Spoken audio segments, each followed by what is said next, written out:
Hello and welcome to Doon Does DVD, and this is Disney Classics number 27, Oliver and Company. Now this one, as you might be expecting if you've been watching previous weeks, is one I have never seen, and one which I know absolutely nothing about. So normally my first stop on the ones that I don't know anything about is the poster that comes with the film. Every page of the box set has the original posters along with the discs. But it feels like at this point there's been a sudden change in style. It might just be the font, but it also seems like the colouring is a bit more detailed. Much like happened in comics, I'm going to guess that now we're hitting the late 80s, there's been some improvements in printing capabilities for, for when they made the giant posters for cinemas, and there's just something about this one that feels more modern. All the other ones up to this point are covered in quite a lot of text.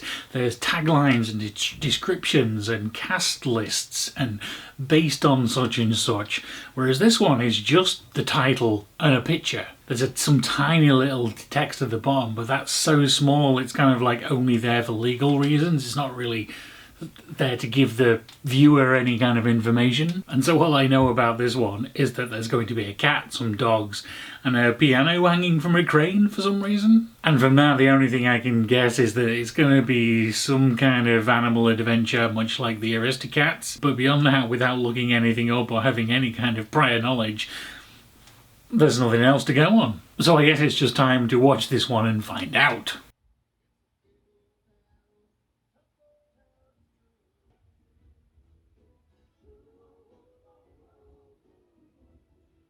So for this one, I didn't actually end up taking very many notes while I was watching this one, and that was because I was simply just enjoying watching it. I had a really good time with this one, although I have to admit that even though the main character's name is Oliver, and there are also the characters Dodger, Fagin and Sykes, I completely missed the fact that this was Oliver Twist with cats and dogs. It's obviously been far too long since I've seen any other adaptations of the Oliver Twist story, but I was just enjoying it for what it was. This very much feels to me like the beginning of a new era at Disney. Everything about this felt way more modern, starting with, in particular, the setting, an actual contemporary setting. The film's set in 1988 and was released in 1988. Now, technically that has happened before. Dumbo was released and set in 1941, and 101 Dalmatians was set in 1958 and released in 1961. But those two having happened before I was born feel too much like history to me,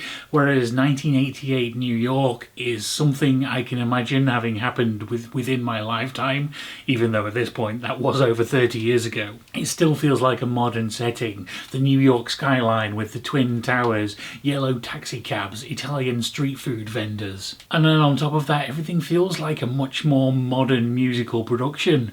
We have full-on musical numbers with choreography and camera moves, and compared to the older stuff that just feels so much more exciting and vibrant, whereas because a lot of the older songs were mostly just solos with not a lot happening, and these are being sung by famous musicians that I've heard of and are still alive. Billy Joel, Bette Midler. It's also the first time we didn't have any opening credits. Everything is saved for the end. We just have the title and then it gets on with it. And then at the end you have the traditional scrolling white text on a black background. But until the early 80s that wasn't a thing films did, and this seems like the first of the Disney classics that went for that style. Technically the Black Cauldron did have end credits, but it did also have opening credits, so that was a bit of a mix. I have a feeling looking at what's to come they're all going to have the standard end credits from this point on. There's also way more computerized stuff. Disney apparently spent $15 million setting up a whole computer animation department for this one. Although I have to say it's not quite as well integrated as it was in Basil the Mouse Detective. When they use it you can kind of tell, it suddenly pops out and you can say, oh, that was a CG moment, oh, this is a CG moment kind of thing. Everything will be going on fairly traditionally animation wise, and then suddenly it'll pop out with a fancy camera move. But looking online it seems opinions on this seem to be divided very much to the extremes. It's either a love it or hate it kind of one. So some people out there are considering it the last one of the Disney slump rather than the first one of the new modern era. They think the story is a bit jumbled and the animation isn't as good, and I would agree that the animation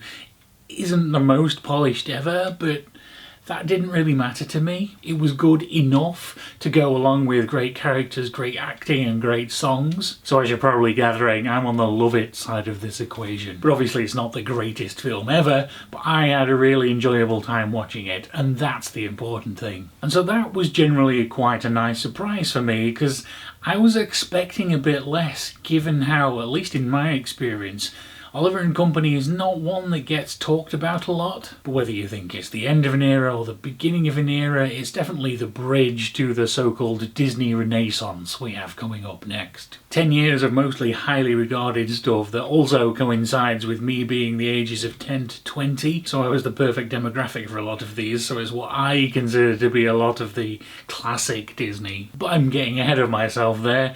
Tell me about what you thought about Oliver and Company in the comments down below. Thank you very much for watching, and I will see you again next week with The Little Mermaid.